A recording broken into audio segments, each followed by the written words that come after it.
Well, that pansy one is not as dark as I would like. I'm Kaye Hurts of the Rowan Museum, and today we're going to dye some eggs using natural dyes the old-fashioned way, the way citizens here in Rowan County would have done it back in the 18th century, back in the 1700s. Yes, they celebrated Easter. They could have used white eggs or brown eggs. It depended upon the kind of poultry that they had. Today we're using white eggs and very natural dyes. We're using flower petals, onion skins, pokeberries, all kinds of natural items from which the settlers could leach the dye. One of the dyes that I'm going to use today, I've actually made using purple flowers, using grape hyacinths, muscari, and also purple pansies.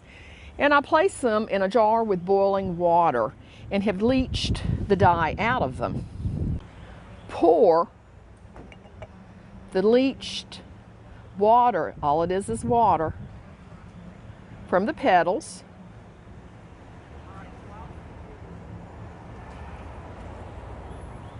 You see a real pretty purple, and we're going to very carefully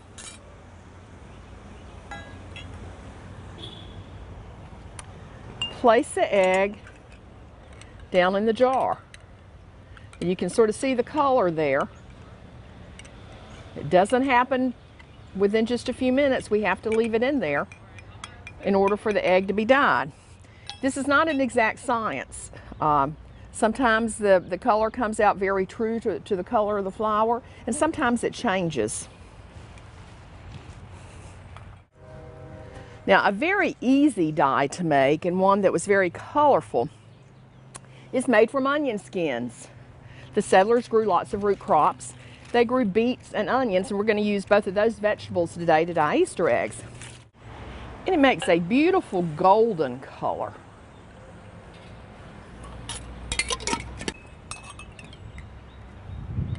See, you can already see the dye taking to the egg taking to the dye.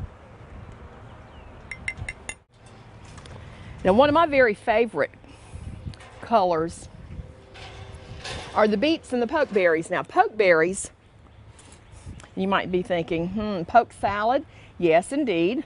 The same weed that grows all over the South, that has big sprays of green berries in the summertime that turn to dark reddish purple berries that as children we love to play with and throw at each other.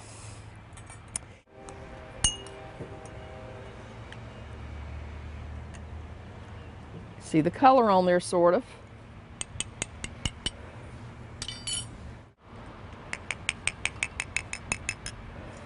Now, sometimes with these natural dyes, you actually have to leave them in the water for several hours. It's not the instant dye that we have today, but you have to leave it sitting in the water for several hours quite often. And they would save their dyes. I've saved these dyes. Some of them are a year old. They get thicker, they get stronger as some of the water evaporates out of them. The other thing that folks used dye for was to dye their fibers, the wool or the flax, the linen that they would weave. And they dyed it before they wove it, although you can dye a garment after you weave it.